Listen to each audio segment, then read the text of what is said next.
Hello everyone, क्या हाल चाल। Last class में आपने इंटरेस्ट ऑन बोरोड कैपिटल की डिडक्शन कंप्यूट करना सीखा। और ये जो भी इंटरेस्ट आता है, जितना भी आता है, ये पूरा पूरा इंटरेस्ट अलाउ होता है in respect of LO and DLO property, यानी कि let out and deemed let out property. पता है आज की क्लास में आप क्या देखने वाले हैं? इन case of self occupied property, ये जो इंटरेस्ट होता है ना, इंटरेस्ट ऑन बोरोड कैपिटल, ये अनलिमिटेड जितना कैलकुलेट हो गया पूरा अलाउ नहीं होता। यहां पे एक मैक्सिमम सीलिंग है, एक लिमिट है कि इससे ज्यादा इंटरेस्ट अलाउ नहीं होगा। हालांकि कोई बात नहीं, अगर गवर्नमेंट एक लिमिट भी लगा रही है तो भी ठीक है, क्योंकि इन case of self occupied property तो आपको पता है एनएवी नील होती है, इनकम तो कुछ होती नहीं है, और जितना भी इंटरेस्ट डिडक्ट करने को मिल जाए उतनी इनकम मेरी निगेटिव बन जाती है, राइट। तो ठीक है, बहरहाल कोई परेशानी की बात नहीं है, गवर्नमेंट ने कुछ तो फिर भी अलाउ किया, ये एक बेनिफिट ही है। So what you have to remember, in case of LO and DLO property, that is let out and deemed let out property, there is no limit on deduction of interest on borrowed capital, but whereas in the case of self occupied property there is a limit, एक maximum ceiling होती है कि इससे ज्यादा interest आपको allow नहीं होगा। वही सीलिंग आज आप देखने वाले हैं। आइए, interest on borrowed capital in case of self-occupied property. Interest will be allowed subject to a limit of 30,000 or rupee 2 lakh in aggregate for 2 SOP. कहता है जो लिमिट होगी वो 30,000 होगी या 2 लाख होगी। अच्छा, अभी बाद में बताएगा 30,000 कब होगी और 2 लाख कब होगी। तो दो लिमिट है, इंटरेस्ट या तो 30,000 तक ही अलाउ करेंगे या तो 2 लाख तक अलाउ करेंगे। In aggregate for 2 SOP। अच्छा, सेल्फ ऑक्युपाइड प्रॉपर्टी आपको मैक्सिमम कितना लेना अलाउड है? 2। होने को तो आपकी 10 सेल्फ ऑक्युपाइड प्रॉपर्टी हो, but for the purpose of computation of income under the head house property only 2 property shall be taken as SOP, और रिमेनिंग को क्या मान लिया जाता है? DLO, right. तो जो 2 प्रॉपर्टी आपकी एसओपी मानी जाएगी ना, उन दोनों के रिस्पेक्ट में मिला के आपको पता है कितनी डिडक्शन मिलेगी? सिर्फ और सिर्फ 2 लाख रुपए तक की, या फिर 30,000, what ever the limit is. Limit या तो 30,000 होगी या तो 2 लाख होगी, और जो भी आपकी लिमिट होगी वो दोनों प्रॉपर्टी का मिला के इंटरेस्ट के डिडक्शन की होगी। मतलब दोनों प्रॉपर्टी की एनएवी नील, लेकिन जो दोनों का इंटरेस्ट है वो मिला के डिडक्शन कितनी मिलेगी? जो भी आपकी लिमिट है, इधर 2 लाख या फिर 30,000। एग्जाम्पल के लिए मान लीजिए कि आपको जो लिमिट मिली है एसओ प्रॉपर्टी के लिए वो 2 लाख मिली है, तो ध्यान दीजिएगा, किसी को 2 लाख होगी, किसी के लिए 30,000 होगी। मान लीजिए आपकी लिमिट 2 लाख रुपए है और आपका 2 हाउस प्रॉपर्टी HP1 HP2, ठीक है। एनएवी नील है, इसकी भी नील ही होगी, सेल्फ ऑक्युपाइड प्रॉपर्टी है ना भाई। लेस 24A में डिडक्शन मिलता है क्या? नहीं भाई, अगर एनएवी नील है तो 24A का डिडक्शन नहीं मिलेगा। 24B। अब बात आती है यहां पे, मान लीजिए इंटरेस्ट है 1,50,000 और इसका इंटरेस्ट है 1,60,000 रुपया।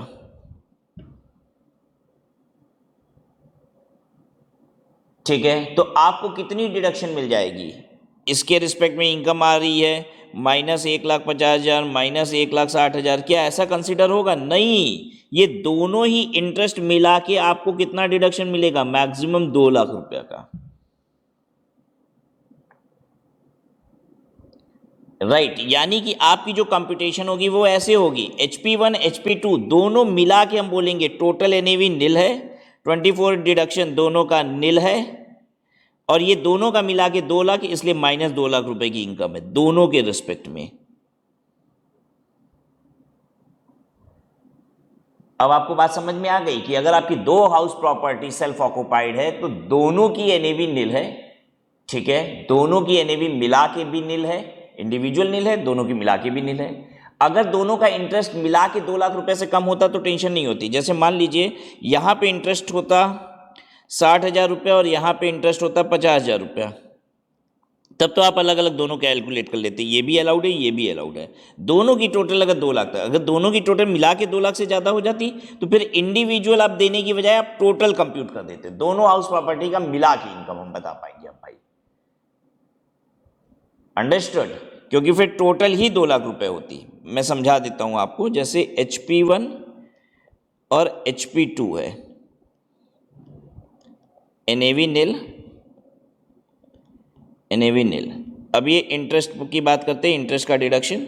मान लीजिए ये 50,000 है और ये 60,000 है, तो प्रेजेंटेशन कैसी होगी? HP1 HP2 हम टोटल बनाएंगे यहाँ पे, दोनों का मिला के ये NAV नील और ये दोनों का मिला के 1,10,000 रुपया, ठीक है।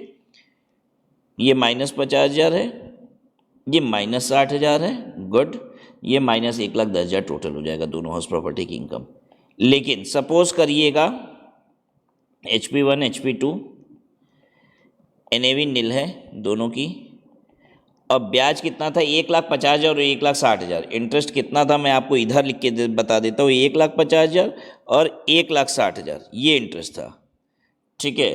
तो अब आप यहाँ पे इंटरेस्ट अलग से इंडिविजुअल में कुछ नहीं कर पाएंगे, आप बनाएंगे टोटल, यहाँ पे करेंगे नील और इंटरेस्ट यहाँ पे दिखाएंगे 2 लाख रुपये। भाई टोटल इंटरेस्ट 2 लाख रुपये डिडक्शन है, इंडिविजुअल का आप छोड़ दीजिए, ठीक है। माइनस दोनों प्रॉपर्टी की मिला के इनकम कितनी है? -2 लाख। अब आपको बात समझ में आ रही होगी।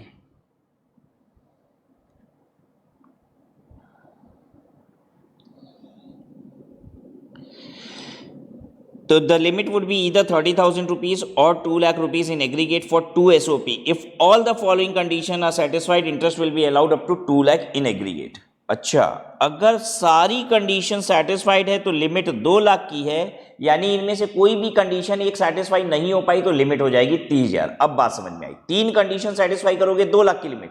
अगर कुछ भी सेटिस्फाई नहीं कर पाए इनमें से, कोई एक कंडीशन भी सेटिस्फाई नहीं कर पाए इसमें से, तो आपकी लिमिट बन जाएगी 30,000। तो हमें देखते हैं कौन सी 3 कंडीशन सेटिस्फाई करनी पड़ेगी ताकि मेरी लिमिट 2 लाख रुपए की हो जाए, ठीक है। कैपिटल इज बोरोड ऑन और आफ्टर 1/4/99। कह रहा है आपने लोन 1/4/99 के बाद लिया हो। आज 1/4/99 कितनी साल पुरानी बात हो गई?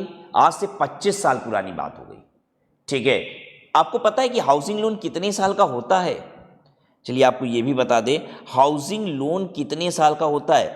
हर लोन का ना एक टेन्योर फिक्स है कि मोटा मोटी ये लोन इतने ही टेन्योर का होता है। जैसे आप बैंक से पर्सनल लोन लेने जाएंगे तो बैंक आपको 50 साल का पर्सनल लोन नहीं दे देगी कि घर पे टीवी खरीदना है, फ्रिज खरीदना है तो 50 साल का लोन दे दिया, वो 3 साल का ही होगा, राइट। अगर आप कार लोन खरीदने जाएंगे ना, कार लोन लेने जाएंगे ना, तो कार लोन आपको 7 साल का ही मिलेगा। ये टेन्योर है, मतलब डिसाइड कर रखा है कि एक कार इंसान 7 साल में रीपे कर दे तो ही सही लोन है, ठीक है। घर महंगा मिलता है तो घर के लिए जो लोन होता है ना, हाउसिंग लोन, ये 15 साल 20 साल और मैक्सिमम 25 साल का होता है। वैसे प्राइमरली जो सबसे ज्यादा चलने वाला लोन टेन्योर है हाउसिंग में वो होता है 20 साल, लेकिन 15 साल का भी हाउसिंग लोन मिल जाता है और मिलने को 25 साल का भी हाउसिंग लोन मिल जाता है। तो आज 1/4/99 से 25 साल हो गया। मैं आपको प्रैक्टिकल बात बताना चाहता हूं, ऐसे तो रटाने को मैं रटा दूं 1/4/99 के बाद का लोन होना चाहिए। मैं आपको यह बताना चाहता हूं कि प्रैक्टिकली 25 साल इस डेट को हो चुके हैं, यानी मार्केट में ज्यादातर लोन 1/4/99 के बाद का ही होगा। 1/4/99 के पहले का लोन तो रीपे हो चुका होगा क्योंकि 25 साल हो गए हैं। प्रैक्टिकल बात, ठीक है। लेकिन कुछ हाउसिंग कंपनीज हैं, जैसे पंजाब नेशनल बैंक है, लेकिन आप पंजाब नेशनल बैंक की हाउसिंग एक यूनिट अलग है, PNB हाउसिंग, सुना है आपने, ठीक है। वैसे ही HDFC बैंक होती है और पहले एक होती थी HDFC लिमिटेड। अब दोनों का हालांकि अब मर्जर हो गया, राइट। नहीं तो HDFC लिमिटेड जो होती थी वो हाउसिंग लोन को सेपरेटली भी देखती थी, ठीक है। PNB, जैसे PNB हाउसिंग है, तो ये लोग क्या करते हैं, जो सिर्फ स्पेशल हाउसिंग के लिए यूनिट जो बन जाती है ना, ये लोग, वैसे आपकी नॉलेज के लिए बस बता रही, ये लोग 30-30 साल का भी दे देते हैं। तो वैसे बैंक से नहीं मिलता, ये जो हाउसिंग डिवीजन अलग से ये लोग क्रिएट कर देते हैं। अगर बैंकों की हाउसिंग डिवीजन अलग से होती है तो वो सब दे भी देते हैं इससे ज्यादा का भी लोन। तो व्हाट आई वांटेड टू से कि प्रैक्टिकली तो हर लोन 1/4/99 के बाद का ही होगा, तो ये कंडीशन तो सेटिस्फाई हो ही रही होगी। दूसरा, loan is taken for acquisition और कंस्ट्रक्शन ऑफ द प्रॉपर्टी। एक बात बताइए, हमें लोन पे इंटरेस्ट की डिडक्शन मिलती है जब लोन का पर्पस क्या है? लोन का पर्पस क्या है? नंबर 1, परचेज होना चाहिए लोन का पर्पस। नंबर 2, कंस्ट्रक्शन होना चाहिए लोन का पर्पस। नंबर 3 क्या होना चाहिए? रिपेयर एंड रिन्यूअल होना चाहिए। कह रहा है 2 लाख की लिमिट तब मिलेगी जब एक्विजिशन यानी कि परचेज का लोन है या कंस्ट्रक्शन का लोन है, यानी ये पर्पस और ये पर्पस पे 2 लाख की लिमिट है और रिपेयर एंड रेन्यूअल वाले पे 30,000 की लिमिट है। ओहो, अब बात क्लियर हुई। लोन 1,499 के बाद का होना चाहिए। दूसरी बात, वो परचेज या कंस्ट्रक्शन के लिए होना चाहिए। अच्छा, अगर 1,499 के पहले का लोन है, ठीक है, परचेज के लिए ही लोन है, 1,499 के पहले का लोन है, परचेज के लिए लोन है, इंटरेस्ट की लिमिट कितनी हो जाएगी? 30,000 हो जाएगी फिर तो, क्योंकि 1,499 के पहले का लोन था। कोई भी एक कंडीशन में आप गड़बड़ी किए तो लिमिट फटाक से कितने की हो गई? 30,000 की। तीसरा, acquisition or construction is completed within 5 years from the end of the financial year in which capital was borrowed.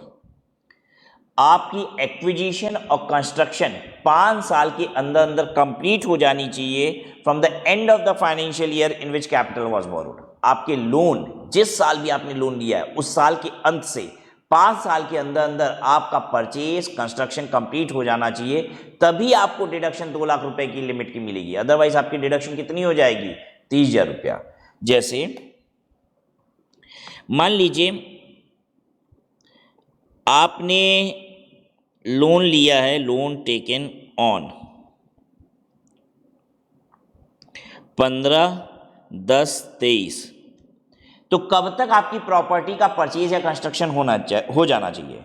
कहता है यहाँ इस फाइनेंशियल ईयर के अंत से, जब लोन लिया उस फाइनेंशियल ईयर का एंड, उस फाइनेंशियल ईयर का एंड क्या होगा? FY एंड कब हो रहा है? 31/3/24। फिर कहता है यहाँ से 5 साल, 31/3/24 से 5 साल कितना हो? 31/3/29। इस डेट तक प्रॉपर्टी परचेज या कंस्ट्रक्शन हो जानी चाहिए। अगर 5 साल के अंदर आपका प्रॉपर्टी परचेज या कंस्ट्रक्शन नहीं हुआ तो इंटरेस्ट ऑन बोरोड कैपिटल की डिडक्शन की लिमिट जो है वो आपकी 30,000 रुपये हो जाएगी।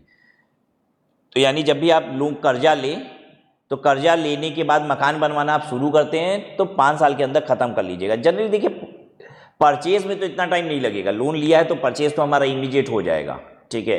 कंस्ट्रक्शन में ही समय लगता है, लेकिन कंस्ट्रक्शन भी कह रहा है कि फटाफट कराना, 5 साल के अंदर अंदर कंप्लीट हो जानी चाहिए। लोन से 5 साल नहीं है, जिस साल लोन लिए उस साल के अंत से 5 साल।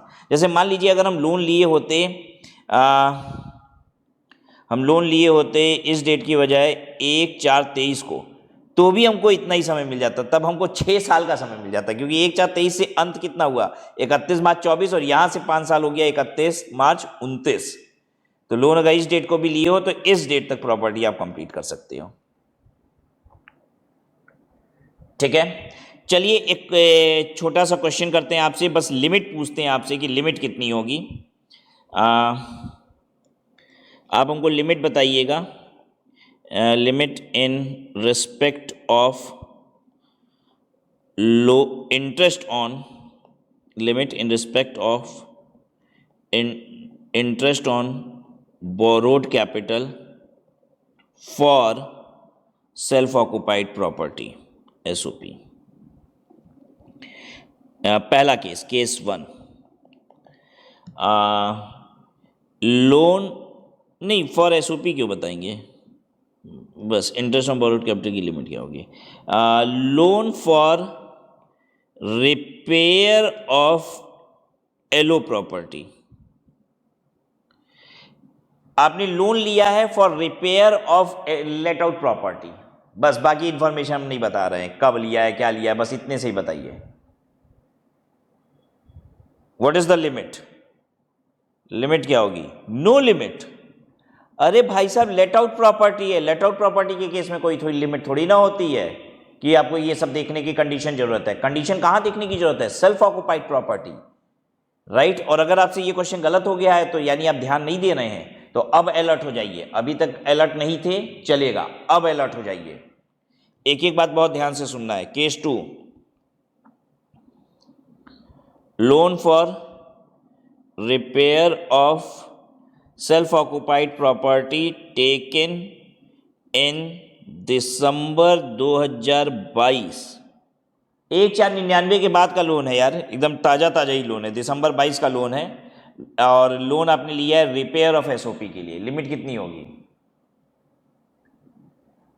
तो सेल्फ ऑक्युपाइड प्रॉपर्टी के केस में लिमिट 2 लाख रुपया तब मिलती है जब 1499 के बाद का लोन हो। हाँ, 1499 के बाद का लोन है। दूसरी बात, परचेज या कंस्ट्रक्शन के लिए लोन हो। परचेज और कंस्ट्रक्शन का लोन नहीं है, लिमिट हो जाएगी 30,000 रुपया।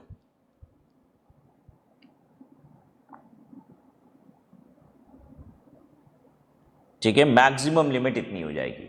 अच्छा, अगर इंटरेस्ट ही आपने पे किया है 20,000 तो डिडक्शन कितनी मिलेगी? तब तो 20,000 मिलेगी। अगर 30,000 से ज्यादा किया होगा तो 30,000 मिलेगी, लिमिट है 30,000 की। ठीक है, case 3, loan taken on 1/4/20 for construction of SOP property completed on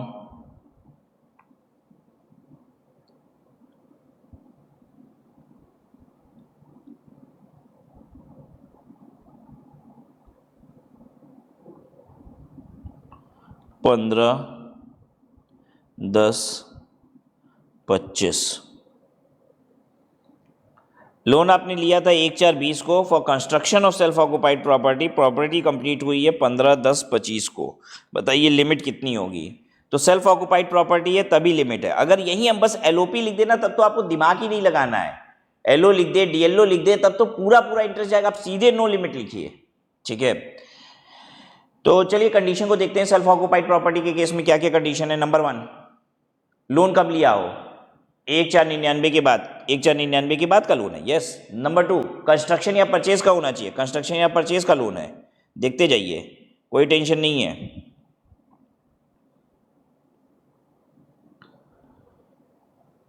1/4/99 के बाद का लोन है, कंस्ट्रक्शन के लिए लोन है। तीसरी चीज, प्रॉपर्टी का परचेज या कंस्ट्रक्शन 5 साल के अंदर हो जाना चाहिए from the end of the financial year in which loan was borrowed. Loan borrow हुआ है 1/4/20 को, इसका अंत आएगा 31 मार्च 21। 31 मार्च 21 से 5 साल हो जाएगा 31 मार्च 26। उसके पहले पहले प्रॉपर्टी कंप्लीट हो गई है भाई साहब, आपको 2 लाख रुपया का डिडक्शन मिल सकता है ब्याज का।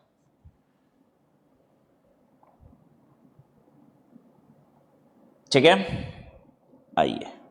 If any of the above conditions are not satisfied, deduction will be subject to a maximum ceiling of 30,000। कोई भी कंडीशन सेटिस्फाई नहीं हुई, 30,000 की सीलिंग हो जाएगी, आपकी लिमिट 30,000 की हो जाएगी। क्लियर है ये बात हमको? अच्छा, अब एक बहुत इंपॉर्टेंट बात आपको बताने जा रहा हूं, क्योंकि इस समय चल रहा है new slab as well as old slab.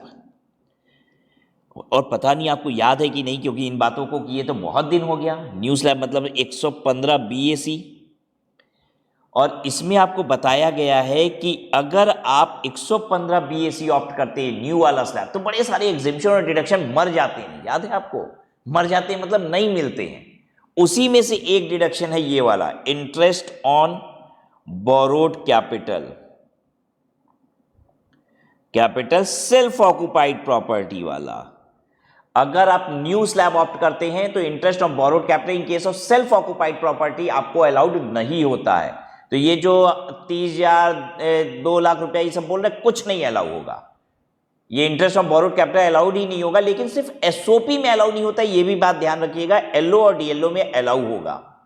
अगर आप न्यू स्लैब भी ऑप्ट करते हैं तो भी LO DLO में अलाउ होगा। Interest on borrowed capital in case of self occupied property, please remember, in case of self occupied property will not be allowed in case you are opting for new slab, that is section 115 BAC। ठीक है, चलिए बड़ी सुंदर बात है। अब आगे पढ़ते हैं। नोट,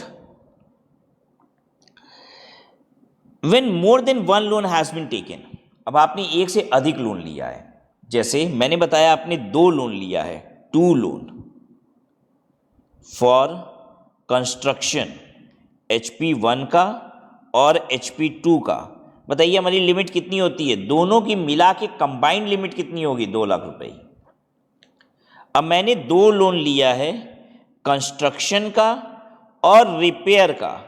कंस्ट्रक्शन भी हमको करा है, HP1 हाउस प्रॉपर्टी 1 के कंस्ट्रक्शन का लोन लिए, और फिर 5 साल बाद अभी वो रीपे नहीं हुआ है, तब तक मैं एक रिपेयर का लोन ले लिया। भाई हाउस में कुछ टूट फूट हुई, तो हमने उसके रिपेयर के लिए एक लोन ले लिया,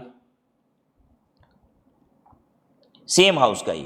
लिमिट कितनी होगी मेरी? लिमिट आपकी मैक्सिमम 2 लाख रुपए हो सकती है, 2 लाख से लिमिट ज़्यादा नहीं हो सकती। मतलब आप ऐसा नहीं कह सकते कि मेरा 2 लोन चल रहा है, एक कंस्ट्रक्शन का चल रहा है, एक रिपेयर का चल रहा है, तो मेरी लिमिट 2,30,000 हो गई। नहीं, अरे आपका 2 लोन भी चल रहा होता है कंस्ट्रक्शन का, तो भी कितना आपको लिमिट मिलती है? 2 ही लाख मिलती है ना। 2 प्रॉपर्टी के रिस्पेक्ट में भी 2 ही लाख मिलती है।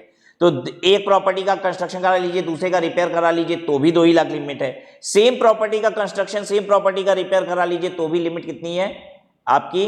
2 लाख रुपए ही है। ठीक है, यानी अगर मान लीजिए यहाँ पे 2 लाख रुपए है, हम कहते हैं कंस्ट्रक्शन करा रहे हैं हम HP1 का, हाउस प्रॉपर्टी 1 का, रिपेयर करा रहे हैं हम हाउस प्रॉपर्टी 2 का, लिमिट कितनी हो जाएगी? अरे वही लिमिट रहेगी, 2 लाख रुपए ही। ठीक है, हाँ। अब एक बात समझिएगा, आपके पास 2 लोन चल रहा है, दोनों ही लोन रिपेयर का है।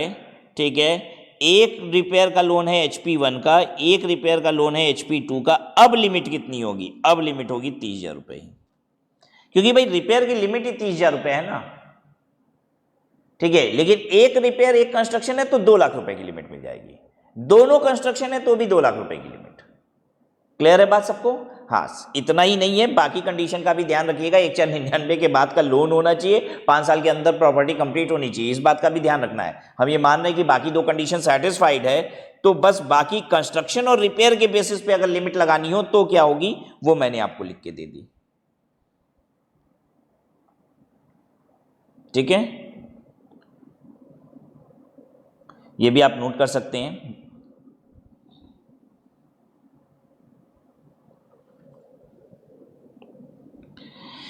तो when more than one loan has been taken, one for construction and the other for renewal, total deduction of interest on all the loan cannot exceed 2 lakh in the case of self-occupied property. चलिए next बात, deduction under section 24B is available only if the interest is payable on borrowed fund.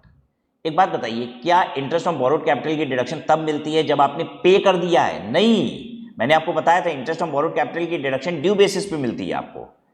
ठीक है, current year interest, pre construction interest, ये सब कितना मिलता है? उस पीरियड का इंटरेस्ट आप कैलकुलेट करते हो, डिडक्शन ले लेते हो। मतलब इंटरेस्ट पेबल है तो भी डिडक्शन मिल रहा है आपको। ठीक है, इंटरेस्ट आपने पे कर दिया, जरूरी नहीं इंटरेस्ट इज पेबल आपको डिडक्शन मिल जाता है, लेकिन इंटरेस्ट पेबल होना चाहिए। अगर मेरा लोन ऐसा है जिसपे हमको ब्याज देना ही नहीं है तो डिडक्शन नहीं मिलेगी। फॉर एग्जाम्पल, एम्प्लॉय ने लोन फ्रॉम एम्प्लॉयर लिया है, loan from employer for construction of house property. ठीक है, कितने रुपए का लोन लिया है? 20 लाख रुपए का लोन लिया है, 20 लाख। इंटरेस्ट फ्री, कोई इंटरेस्ट नहीं एम्प्लॉयर ले रहा है। तो आपको पता है अगर 20 लाख रुपए का लोन एम्प्लॉय ले ले एम्प्लॉयर से, इंटरेस्ट फ्री ले ले, तो भी एम्प्लॉय के हाथ में सैलरी की इनकम मानी जाती है। कितना? एसबीआई का प्रीवियस ईयर के फर्स्ट डे पे जो रेट ऑफ इंटरेस्ट होगा, SBI interest rate for housing loan on first day of PY, first day of the previous year पे एसबीआई का जो भी इंटरेस्ट रेट है वो इसमें मल्टीप्लाई कर दिया जाएगा और वो परक्यूजिट बन जाएगा। मान लीजिए ये रेट है 8.5%, तो एम्प्लॉय के हाथ में परक्यूजिट की इनकम बन जाती है 20 लाख का 8%। क्या ये याद है आपको, अपने सैलरी में पढ़ा था 20 लाख का 8.5%? हाँ, तो ये परक्यूजिट की वैल्यू तो बन गई। तो क्या इतना इंटरेस्ट एम्प्लॉय को डिडक्शन के तौर पे मिल जाएगा? नहीं, क्योंकि ये इंटरेस्ट की परक्यूजिट वैल्यू तो जो बन रही, लेकिन ये इंटरेस्ट पे तो नहीं ना करना है एम्प्लॉय को, इसलिए एम्प्लॉय के हाथ में कुछ भी डिडक्शन नहीं मिलेगी। आई बात समझ में? मैं कहना क्या चाहता हूं, ये इंटरेस्ट परक्यूजिट तो जरूर बन रहा है, लेकिन क्या ये इंटरेस्ट पे करना है एम्प्लॉय को? पे तो नहीं करना है, इसलिए डिडक्शन नहीं मिलेगी। लेकिन सपोज इसी केस में मैं कहता हूं कि एम्प्लॉयर ने 4% के रेट पे ये लोन दिया था और एसबीआई का रेट 8.5% है, तो एम्प्लॉय के हाथ में परक्यूजिट टैक्सेबल होता था, पता है कितना? 8.5% माइनस 4%, यानी कि 4.5% पे टैक्सेबल होता था परक्यूजिट। और यहां पे एम्प्लॉय को इंटरेस्ट ऑन बोरोड कैपिटल की डिडक्शन भी मिलेगी जितना वो पे कर रहा है, यानी 4% की डिडक्शन मिलेगी इंटरेस्ट ऑन बोरोड कैपिटल की। ठीक है, क्लियर है ना बात? कि अगर एम्प्लॉयर से एम्प्लॉय ने लोन ले लिया है तो ब्याज अगर दे रहा है एम्प्लॉयर को तो डिडक्शन पाएगा, अगर ब्याज नहीं दे रहा है तो डिडक्शन नहीं पाएगा। इस बात से कंफ्यूज नहीं होना है कि ब्याज नहीं भी दे रहा है तो भी परक्यूजिट वैल्यूएशन तो होती ही है एम्प्लॉय के हाथ में, तो वो होगी, ठीक है, क्योंकि वो एक बेनिफिट है flowing from employer to employ. But since he doesn't have to pay any interest, there's no out of pocket cost involved into it, so he'll not be allowed interest on borrowed capital deduction. Interest must be payable, that is very important. So if the SSE has taken an interest free loan from employer taxable as perquisite, deduction cannot be availed. Now तीसरी बात समझाते हैं आपको, practical case लेते हैं फिर समझाते हैं और फिर पढ़ेंगे लाइन क्या है। आप एक बिल्डर से फ्लैट लेने जा रहे हो, ठीक है, बिल्डर ने ना पेमेंट करने के लिए दो ऑप्शन बना रखा है। फ्लैट खरीदने के दो ऑप्शन है आपके पास, ये ऑप्शन पेमेंट के रिस्पेक्ट में है, पेमेंट के अलग अलग ऑप्शन है। ऑप्शन 1 बिल्डर ने कहा है कि आप लमसम पेमेंट कीजिए, एक बार में फ्लैट की पेमेंट कीजिए 50 लाख रुपया, सिर्फ 50 लाख लिया जाएगा। दूसरा ऑप्शन है इंस्टॉलमेंट पेमेंट का, इसमें आपसे ₹5 लाख की 12 मंथली इंस्टॉलमेंट ली जाएगी। तो अगर 5-5 लाख की 12 मंथली इंस्टॉलमेंट आप दोगे तो आप 60 लाख रुपया दोगे। इस केस में होगा कि नहीं ऐसा? तो दो तरीका है फ्लैट खरीदने का, अगर तुरंत पैसा दोगे तो 50 लाख रुपया देना है, और नहीं तो दूसरा ऑप्शन है कि भाई आप हर महीने महीने पैसा दीजिए, तो 55 लाख रुपए करके आपको 12 बार पैसा देना होगा, विच इज 60 लाख रुपीस। तो अगर ऐसे दो ऑप्शंस बिल्डर बनाता है, ठीक है, ऑप्शन 1 50 लाख रुपए का लमसम का, ऑप्शन 2 इंस्टॉलमेंट पेमेंट का, इस तरीके का दो, और आप क्या करते हो, ये इंस्टॉलमेंट पेमेंट वाला ऑप्ट कर लेते हो, तो पता है इसमें क्या कहलाएगा? 10 लाख रुपया जो आपने एक्स्ट्रा पेमेंट किया है, 10 लाख रुपीस को इंटरेस्ट कंसिडर किया जाएगा। 10 लाख रुपए को इंटरेस्ट कंसिडर किया जाएगा। कौन सा? हाउसिंग लोन का, हाउसिंग लोन इंटरेस्ट कंसिडर किया जाएगा। और जो बिल्डर है उसको क्या बोला जाएगा? उसको लेंडर बोला जाएगा। बोला जाएगा कि वो लोन देने वाला है, और जो कस्टमर है जिसने फ्लैट बाई किया है, ठीक है, वो क्या कहलाएगा? बोरोवर कहलाएगा। लेकिन ऐसे दो ऑप्शन होने चाहिए। कहने का मतलब क्या है कि मान लीजिए बिल्डर एक ही ऑप्शन के साथ आता है, 5 लाख रुपए की 12 इंस्टॉलमेंट 60 लाख रुपया, तो भाई अब ये पता नहीं चल रहा है ना कि कितना ज़्यादा ले रहा है वो, ठीक है, कोई लमसम पेमेंट वाला उसका सिस्टम ही नहीं है, तब वो 60 लाख रुपया पूरा का पूरा फ्लैट का पैसा कहलाएगा। अगर ऐसा दो ऑप्शन आ जाए जहां पे आपको सुविधा दी जा रही है देर में पैसा देने की, तो ऑब्वियसली देर में पैसा देने की सुविधा के लिए जितना एक्स्ट्रा पैसा लिया जा रहा है ना, उसको ब्याज मान लिया जाएगा कि भाई ऐसे तो फ्लैट 50 लाख रुपए का बिल्डर दे रहा है, अगर इंस्टॉलमेंट में दे रहा है तो 60 लाख रुपया दे रहा है, तो 10 लाख रुपया ब्याज है, और वो ब्याज इंटरेस्ट ऑन बोरोड कैपिटल के लिए आपको डिडक्शन के लिए एलिजिबल हो जाता है। क्लियर है ना बात सबको? हाँ, अब आप ये सब अलग बात है कि सेल्फ ऑक्युपाइड प्रॉपर्टी होगी तो ऑब्वियसली इंटरेस्ट की लिमिट लग जाएगी, लेट आउट और डीम लेट आउट होगा तो इंटरेस्ट की कोई लिमिट नहीं लगेगी, ठीक है। पढ़िए, where a buyer enters into an arrangement with a seller to pay the sale price in installment। जब बायर क्या करता है, एक अरेंजमेंट में आता है सेलर के साथ, सेलर कौन है? Builder. To pay the sale price instalment along with interest due thereon, the seller becomes the lender. तो सेलर अब लेंडर बन गया जब वो तैयार हो जाता है कि भाई हम तुमको कुछ ज़्यादा पैसा दे देंगे, ठीक है, इंस्टॉलमेंट में हमको दे दो, तो जितना पैसा ज़्यादा देता है वो ब्याज कहलाएगा। The seller becomes the lender in relation to the unpaid purchase price and the buyer becomes the borrower. यहाँ पे सेलर यानी कि बिल्डर जो है वो लेंडर कहलाएगा। अब in such a case the unpaid purchase price can be treated as capital borrowed for acquiring property and interest paid there on can be allowed as deduction under section 24B। तो कह रहा है जितना पैसा flat का है वो मान लिया जाएगा लोन का अमाउंट हो गया, और जितना वो एक्स्ट्रा पैसा दे रहा है उसको ब्याज मान लिया जाएगा, सेक्शन 24B में डिडक्शन मिल जाएगी। आई होप मजा आ गया आपको। चलिए इलस्ट्रेशन 9 देखिए। पहला इलस्ट्रेशन एकदम जबरदस्त वाला करेंगे, ये छुटपुट थोड़ी ना करना है हम लोग को, ठीक है। Ganesh has 3 houses all of which are self occupied. 3 house है सेल्फ ऑक्युपाइड। क्या 3 हाउस को सेल्फ ऑक्युपाइड माना जाता है? नहीं, कंप्यूटेशन के लिए 2 को एसओपी मानेंगे और 1 को डीएलओ मानेंगे, ठीक है। The particulars of the house property for the previous year 23-24 are as under house 1, house 2, house 3। Municipal value दे दिया, फेयर रेंट दे दिया, स्टैंडर्ड रेंट दे दिया, date of completion oblique purchase, property आपने कब कंप्लीट की, परचेज की, वो बता रहा है। अच्छा, अगर प्रॉपर्टी का कंप्लीशन ही 31/3/99 को हुआ है तो एक बात बताइए, यहाँ पे लोन की बात कर नहीं रहा है, अगर किया होता तो लोन 1/4/99 के पहले का होता, क्या ये बात बताने की आवश्यकता पड़ती? नहीं, बताने की आवश्यकता ही नहीं थी, राइट।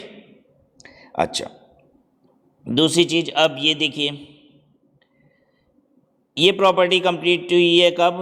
31 मार्च 2001 को। अच्छा, interest of money borrowed for repair of property during the year, तो यहाँ पे अगर सेल्फ ऑक्युपाइड प्रॉपर्टी होगी तो लिमिट हो जाएगी 30,000, इन केस ऑफ एसओपी 30,000 की लिमिट हो जाएगी, और डीएलओ के केस में 55,000 मिलेगा।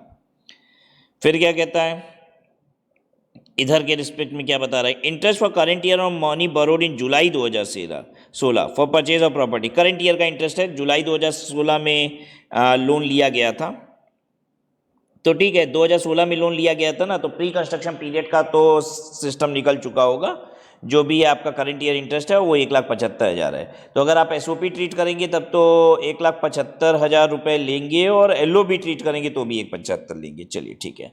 Municipal taxes paid during the year कितना है? 12%, 8%, और ये municipal taxes of the year नहीं है, it is paid during the year. तो म्युनिसिपल वैल्यू पे इतना परसेंटेज निकाल लीजिएगा, that would be your municipal taxes. अब कैसे किया जाता है इस क्वेश्चन को? इस क्वेश्चन को करने का जो तरीका होता है वो ये होता है कि आप ऐसे कॉम्बिनेशन बनाते हैं। हम इनकम ऐसे निकालेंगे, HP1 SOP हम ऐसे लेंगे, option 1 HP1 SOP, HP2 SOP, HP3 DLO, ये हो गया ऑप्शन 1। अब इससे इनकम निकालेंगे, देखेंगे कितनी इनकम आ रही है, और फाइनली वो ऑप्शन सेलेक्ट करेंगे ना जहां पे इनकम सबसे कम है। Option 2 HP1 SOP, HP2 DLO कर दीजिए, HP3 SOP। अब पहले 3 को DLO किए थे, अब 2 को DLO कर रहे हैं, अब क्या करें? अब 1 को DLO कर लीजिए, option 3 HP1 DLO, HP2 SOP और HP3 SOP। ये तरीका होता है इनकम निकालने का। अब हम क्या करते हैं, तीनों एज एन DLO इनकम निकाल देते हैं। पहले तीनों एज एन DLO इनकम निकाल दो, तीनों की 3 कॉलम का बनाइए और तीनों को एज एन DLO इनकम निकाल दीजिए। पहले बस निकाल के रख लेते हैं, फिर काम आएगा हमारे, ठीक है। Municipal value fair rent whichever is higher subject to standard rent, house one property के केस में कि कितना हो जाएगा?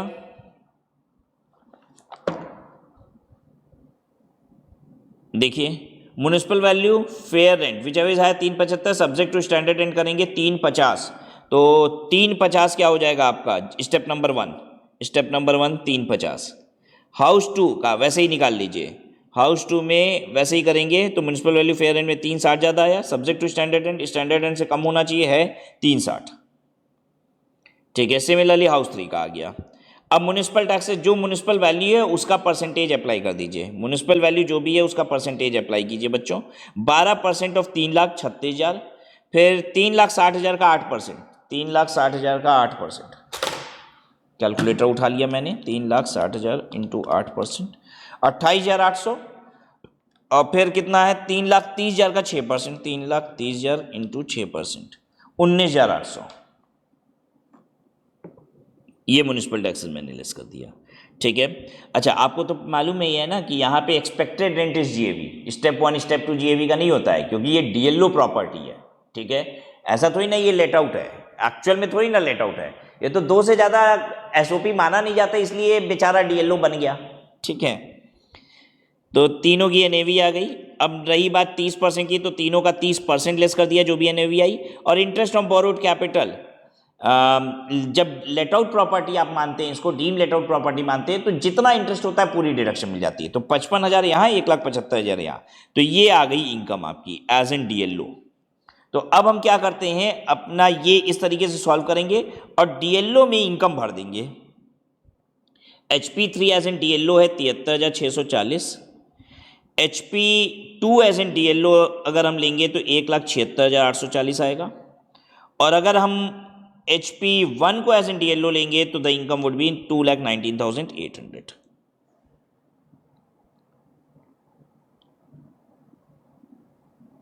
राइट नाउ अब तीनों प्रॉपर्टी को एज एन एसओपी देखिए, तीनों प्रॉपर्टी को एज एन एसओपी देखते हैं। अगर हम प्रॉपर्टी 1 को एसओपी मानते हैं, इसको एसओपी मानते हैं, तो इनकम कितनी होगी? प्रॉपर्टी 1 को एसओपी मानते हैं, इंटरेस्ट ऑन बोरोड कैपिटल कुछ है ही नहीं यहाँ पे, तो एनएवी नील हो जाएगा, इनकम फ्रॉम एचपी भी नील हो जाएगा, तो नील आएगा इसका इनकम। अगर हम एसओपी 1 को प्रॉपर्टी 1 को एसओपी मानेंगे तो इनकम नील आएगा। ठीक है, प्रॉपर्टी 1 को एसओपी मानेंगे तो इनकम नील आएगा, तो जहां जहां प्रॉपर्टी 1 एसओपी है वहां नील भर दीजिए, नील नील बस। ठीक है, यहाँ तो एसओपी को 1 मान ही नहीं, मतलब HP1 को एसओपी मान नहीं रहे। अब आगे देखते हैं, HP2 को अगर हम एसओपी मान लें तो आपको इंटरेस्ट ऑन बोरोड कैपिटल की डिडक्शन यहाँ पे 55,000 की बजाय 30,000 मिलेगी, क्योंकि ये रिपेयर का लोन था। ठीक है, तो 30,000 से ज़्यादा डिडक्शन नहीं मिलेगी, एसओपी में लिमिट लग जाएगी। अब बाकी एनएवी नील है, -30,000, तो -30,000 होगा अगर आप प्रॉपर्टी 2 को एसओपी मानेंगे।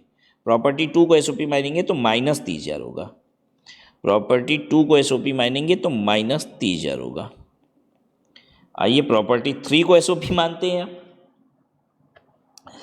प्रॉपर्टी 3 को एसओपी मानेंगे तो आपको 1,75,000 रुपए की इंटरेस्ट की डिडक्शन मिल जाएगी, क्योंकि यहाँ पे लिमिट 2 लाख रुपए की है, तो -1,75,000 हो जाएगा अगर प्रॉपर्टी 3 को एसओपी माना आपने, -1,75,000। अब आप करिए कैलकुलेशन। पहले ऑप्शन में 43,640 रुपए की इनकम आई, दूसरे ऑप्शन में 1,840 रुपए की इनकम आई, तीसरे ऑप्शन में 2,19,800 -30,000 -1,75,000, 14,800 रुपए की इनकम आई। क्या ठीक रहेगा? क्या ठीक रहेगा भाई?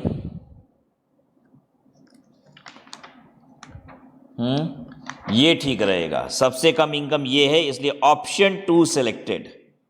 ठीक है, आप कहेंगे we will opt for HP1 and HP3 as SOP and will opt HP2 as DLO, ये आपका आंसर हो गया, एंड द इनकम इज 1,840।